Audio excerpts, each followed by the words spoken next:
So, hi everybody, and here I am today with Sara Brooke from the Space Inbetween in Melbourne. Now, Sara is a Reiki teacher and practitioner. She's also a meditation teacher. She also teaches these amazing vision boarding workshops as well. So, she's going to share with us a little bit today about how she uses the alchemical oils from the self-love range in her work. So, welcome, Sara. Thank you, Michelle, for having me. No, you're welcome. So I'm really looking forward to hearing you share your experiences today. So I know that you use the oils mainly with your Reiki classes and courses. And so can you just share a little bit with us about Reiki for those who aren't completely clear about what that is and how that works? Absolutely. So the way that I explain it for first-time clients is if you imagine that every day we're given 100% of our energy or our life force, and it's that energy that keeps us alive, that keeps our breath flowing, that knows every organ and how it works, and it's that energy that we get given 100% of each day, and then it's our job as human beings of how we manage our energy. So it's similar to money. We can make good investments where you get a good return, or because we're human, sometimes we make bad investments where we are investing in things that are causing us stress or anxiety, and we become depleted. So like a bad investment with money, our energy starts to become depleted. And what Reiki does is gives the client an opportunity to get their tank of life force energy filled back up. The person giving the Reiki energy then gets to be able to discern maybe where their investments are being made. So what's working for them energetically, what's maybe not working. For me particularly, the side of the intuitive guidance that I'll get when I'm working with a client is messages on how moving forward they can help get their energy flowing in a more empowering way for them. So that's it in a nutshell, in a simplified version. Yeah, so it's an amazing support, isn't it? And it's just such an accessible modality, really. And like you say, we're just all connected to that life force energy and learning how to manage that more effectively. And so how do you incorporate the use of the alchemical oils into that practice when you're working with that with people? So I've been using the oils now for about 2 and a bit years, maybe a little bit longer. And each of my sessions are quite fluid and organic and intuitive with the way that they work, and the oils will always pop up in them. So if someone's coming for a session, the oils will generally tend to come in either first at the very beginning of a session. I'll intuitively choose one that I feel is right for that person and where they're at. Sometimes they know what the oil is. More often than not, I won't even show them what the oil is. I will put some on my in Reiki.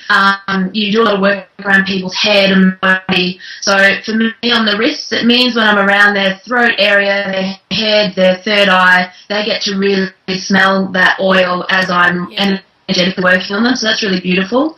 Sometimes I'll put a little bit on their neck or the top of their chest. So again, they get to really and let that sensory experience happen at the same time as getting the energy, or otherwise sometimes I'll use them right near the end of the session too to close off. Within my Reiki sessions I use a lot of sort of other modalities and techniques as well. There's a lot of meditation. Maybe I'm intuitively guided to take them through a meditation, or there's a technique called focusing where you really use the body's wisdom to go in and go on a bit of inner journey, and that's again another area where I'll use the oils, and I might just get them to pop some on their hands to smell it, to help them anchor and ground and to let go of whatever's been happening before and really bring them in to the present moment and their experience. Brilliant. And so do you have any in particular that come up, like any certain themes or situations that, you know, ones that you use more regularly than others, or not? Yeah, I definitely find that they go in cycles, that I'll have it's like a week. Like last week was all about receive, and that was almost every single session. It just came up as being it was a receive week. That was what everyone needed, including.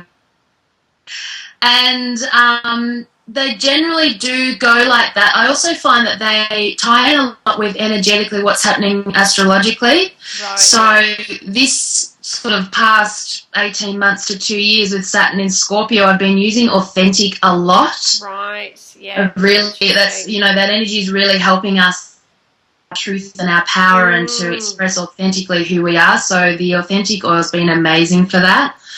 Other ones that I use all the time, self-love definitely is a really common one. I've got them all here, that's why I'm looking down. my hot ones I use all the time. Freedom is another really big one for sort of self-imposed beliefs and restrictions. Yeah. Let go has been a very popular one for the last couple of months for myself as well, of just, you know, allowing us to let go of that control aspect of wanting to know what's happening and just trust that whatever's happening is meant to happen. And I love the smell of that one too. Yeah, that's one of the popular ones, that with the like jasmine and bergamot and all that kind of thing. So it can be a bit deceptive because it just smells like this really nice thing, but it can like pack a bit of a punch with that one. But have you got any that kind of come up in unusual circumstances, or, you know, have you had any kind of interesting experiences that have been like unexpected, or, you know?